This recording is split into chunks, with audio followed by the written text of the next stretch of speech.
Hello students, let us now look at major painters of Impressionism in this module. We shall be specifically looking at understanding in greater detail the works of Monet and Degas. Claude Monet 1840 to 1926, born in Paris but raised in the port city of Le Havre. He trained briefly with an academic teacher, but soon established his own studio. The work of Claude Monet, more than any other 19th century artist, embodied the technical principles of Impressionism. He was above all a painter of landscape, who studied light and color with great intensity. Because he painted in the outdoors, he and the Impressionists were sometimes called plein air or the open air painters. Well, we know that plein air painting was not new, but what Monet did with his style is just amazing. He had combined the brilliant light effects observed outdoors with the compositional imagination and the technical skill that he had developed. You remember from the last module that it was his painting Impressions Sunrise that gave this whole movement the name Impressionism. Let us talk about this painting first. Painted in 1873, it was one of his later works. It was painted at the port of Le Havre as he looked out of his window. The painting is quick and sketchy to the modern eye. There is some quality of exotic to it. Look at the glowing sun through the heavy fog casting its shadow in the water, and the boats in the foreground, and many more at the back, simply shone through the mass.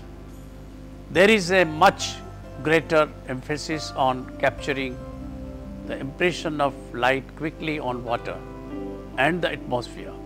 We see in Monet, like Impressionists, preoccupied with sky, water and source of light and its reflections.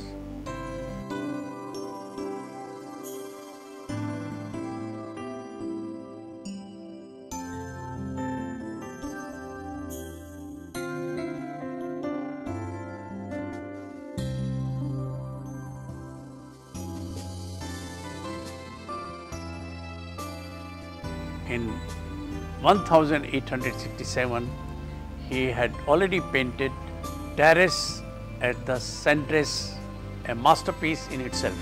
From the 1860s, early in his career, Monet worked with a wide range of colors. A comparison of an early and the late work by Monet illustrates the development of the Impressionist style, which we will come to later. He painted his canvas in the summer of 1867 in a scented dress garden with a view of Honfleur at the horizon. The models were probably Monet's father Adolphe in the background, Monet's cousin Jeanne Marguerite Lagardère at the garden fence, Dr. Adolphe Lagardère, her father, and perhaps Lagardère's other daughter, Sophie. The woman seated in the foreground with her back to the viewer.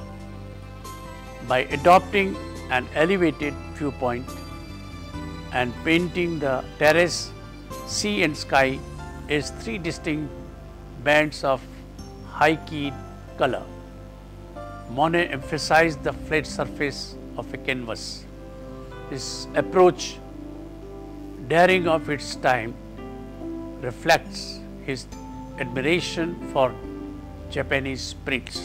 Look at the small strokes of bright pigments against large areas of flat color, from dark green to yellowy greens, bright red oranges and yellows, smoggy blues and scattering of white suggest the brilliant color contrast of flowers and foliage in the almost painful glare of the summer sun. The pulse of colors against color fractures the spatial continuum of traditional plein-airism, as do the fences and flagpoles.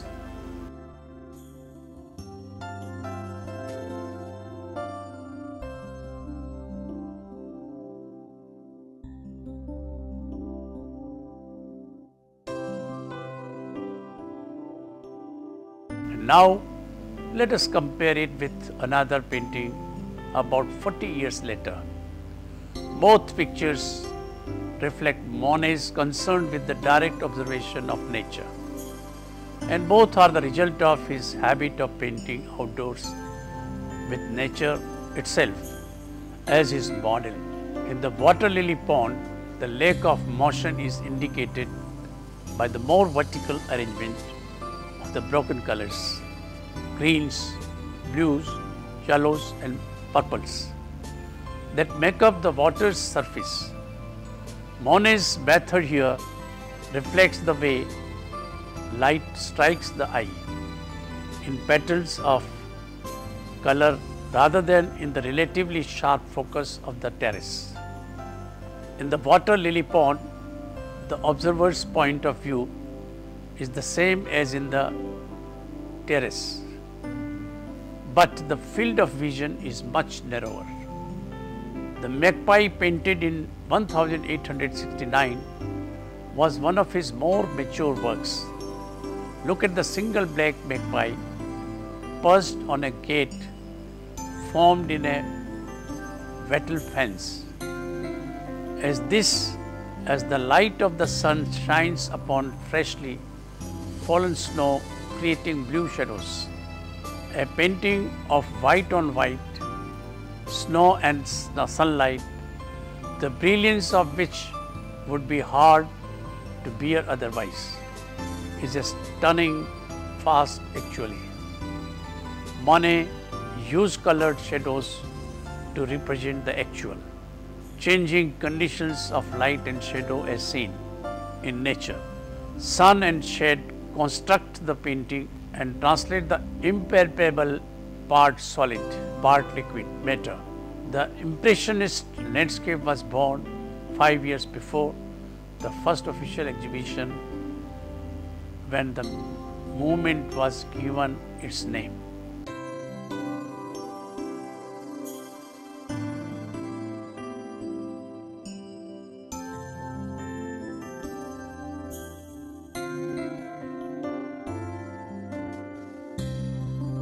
Another early work of his landscape painting is his river scene at the Bannickard scene.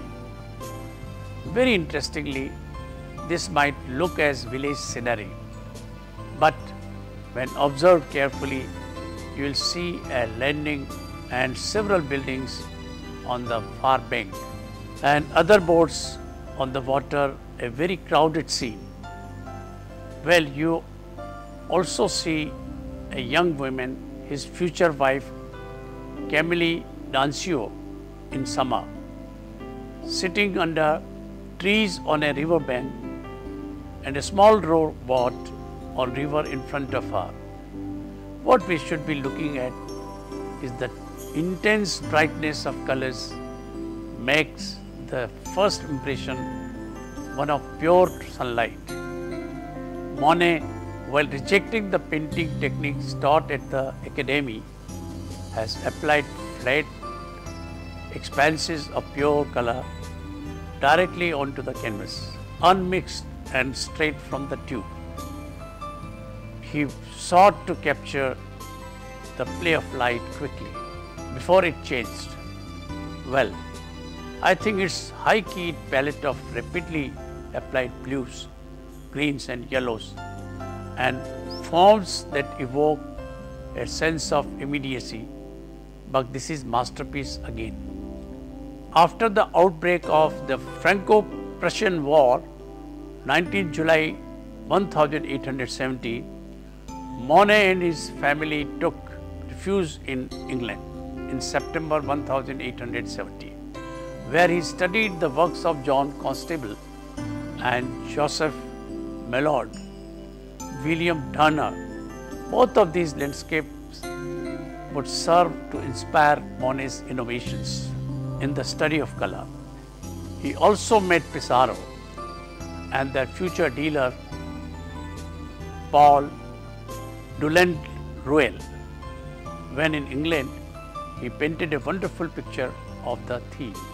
Here he shows the misty atmosphere of the capital on a spring day, with the Houses of Parliament and Westminster Bridge in the background.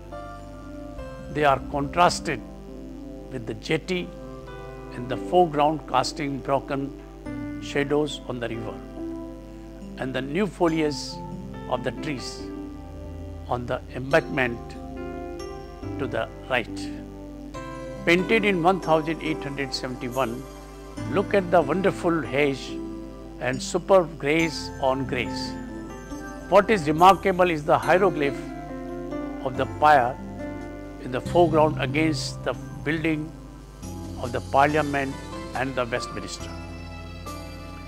After returning to Paris, he had painted the sunrise. We may ask one question, that despite so much of political turmoil, why did he not paint anything to the Franco-Prussian War and the Commune? Well, his choice was the landscape painting and not any other genre. But could he has painted the general distress in the city? Well, the Impressionists, including Monet, never painted anything connected to political turmoil. But if you look at this painting, you will see the celebration on the streets, as well as demonstrating nationalist enthusiasm. The celebration of 30th June 1878 was also an opportunity to strengthen the position of the Republican regime, still fragile only a few months after the major confrontations of 1876 to 1877 between its supporters and the conservatives. This painting proposes a distant vision of an urban landscape by a painter who did not mix with the crowd, but observed it from a window. The three colors vibrating in Monet's painting are those of modern France. The Impressionist technique, with its multitude small strokes of color, suggests the animation of the crowd and the wavering of flags.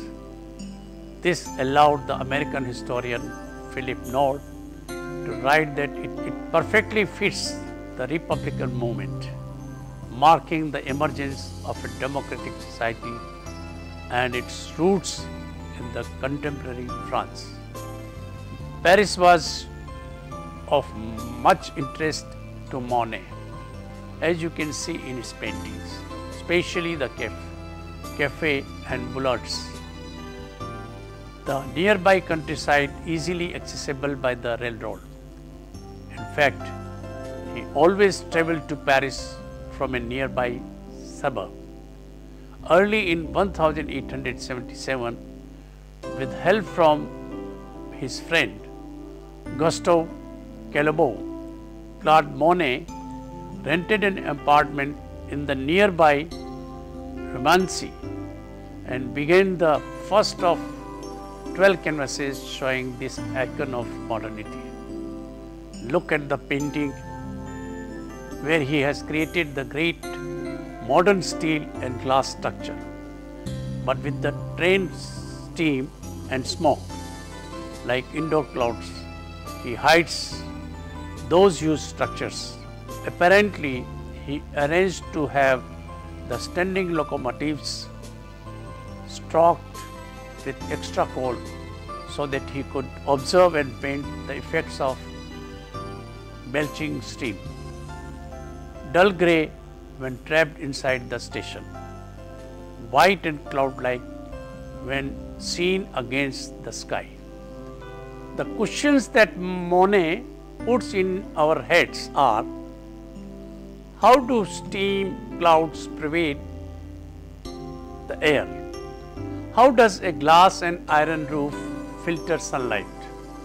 How do individuals disappear in a crowd? Well, we can keep thinking about it.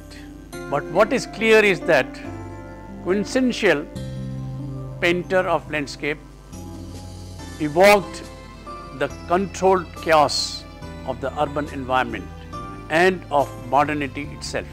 The above painting was a part of a series.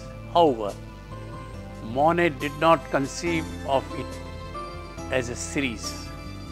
But after having linked the concept of series, he turned to making another series of 250 paintings on water lilies, depicting Monet's flower garden at the Giverny, and were the main focus of Monet's artistic production during the last 30 years of his life. Now, across many museums all over the world, we have already seen one of his paintings on water lilies at the beginning of the module. Let us look at the ones displayed at the Musée d'Orangerie, illuminating the horizon and the sky. Monet focused on a small area of pond seen as a piece of nature, almost a closure. No details stand out, and the overall impression is one of the shapeless surface. The sky is always shown as reflection in the water. The square format reinforces the neutrality of the composition. The lack of frame of reference gives the fragment an infinite, limitless feeling. Though Monet painted these paintings from a boat in a pond, surrounded by land, in the museum display, it looks as if the water lilies are surrounding us, inverting the whole notion of experience. Let us look at some more of his works.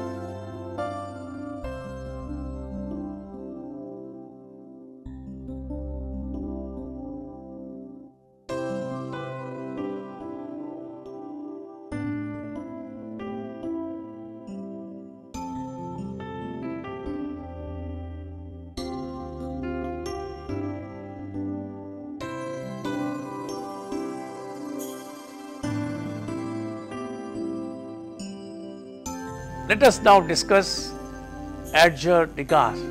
Degas described himself as the classical painter of modern life.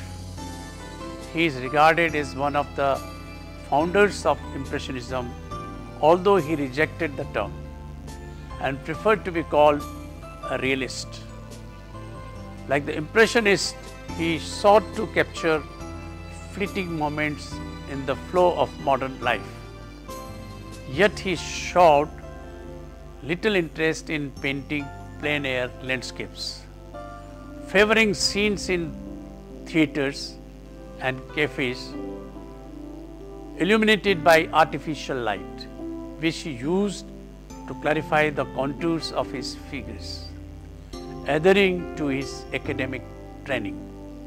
A superb draftsman, he is especially identified with the subject of the dance, and over half his works depict dancers. His family was upper middle class, bankers with international connection and aristocratic aspirations. He had a very comfortable and a privileged childhood.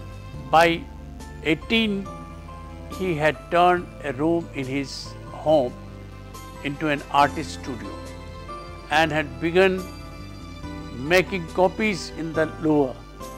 In July 1856, Degas traveled to Italy and remained there for 3 years. His first important painting came in Florence. The Bellini family of his father's sister and her family. This is the picture of not too happy family in the grandeur of a large-scale history painting. His aunt Laura looks miserable. In fact, at this time her father had also died. Immortalized in the red chalk drawing in the wall. The distance between husband and wife is also seen here, as the daughters and the dog brings some movement and fresh air in the moment.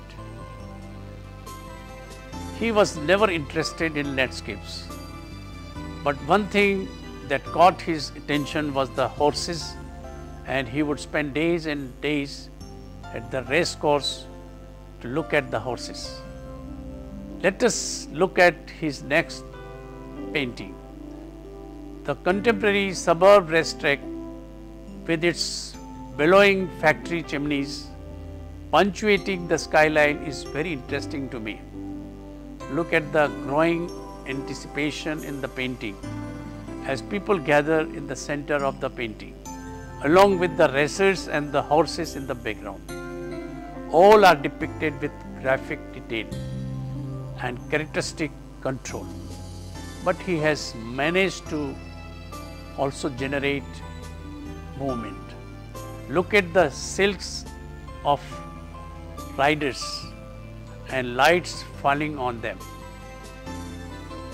In the 1870s, he began painting the modern life of the city, the racetrack, the music hall, and the opera, often focusing on those working to provide the entertainment rather than on their audience.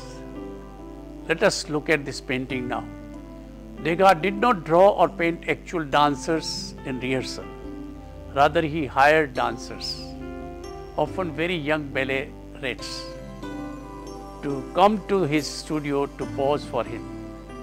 In this, you will see that many dancers' poses are uncharacteristic of the actual ballet, but are included to show how the life of a dancer is tiresome, involving tedious hours of work. The composition is set in a ragged space, as if viewed from a box, those to the stage. The abrupt foreshortening is emphasized by the dark scrolls of the double basses that put up from the lower left. Let us look at another one. Notice the lightness of the ballerinas dancing, contrast with the relaxed gestures of those on the left, waiting to perform. Look at the thin layer of paint, rendered even more transparent with time. Look at the beautiful fabric and rendered movement. Degas was also giving a glimpse of contemporary society of women at work. Of all Degas' ballet scenes, this monochrome painting differs radically from the veritable orgy of colors splashed around in his later works. The explanation is to be found, no doubt, in the fact that ballet rehearsal was meant to serve as a model for an engraver. Like he painted ballet dancers, he also painted life in bars and cafes. This is another of his famous painting. Look at the boundaries of the frame, disjointed and dislocated. The zigzag construction of the composition creates a slanted viewpoint, rather like that of a candid photograph. It is as if the photographer had taken the picture without aligning the camera with the space being photographed.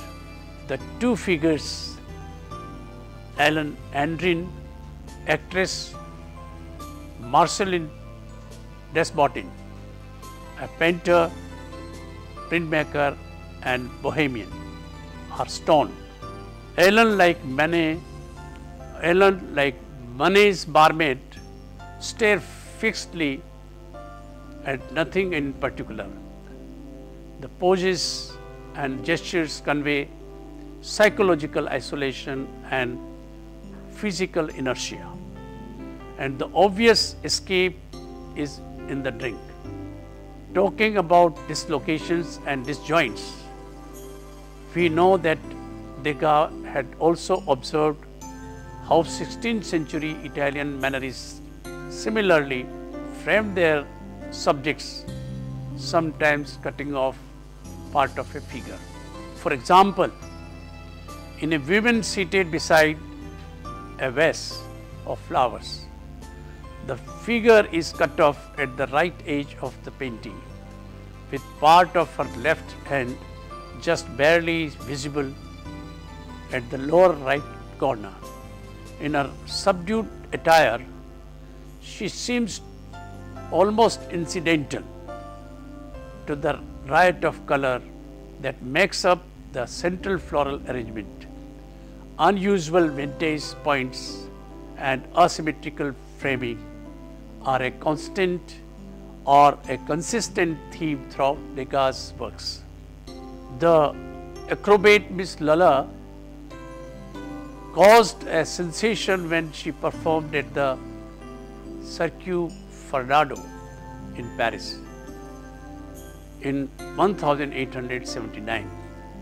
Here, she is shown suspended from the rafters of the circus dome by a rope clenched between her teeth. Degas made a painting of her in that pose.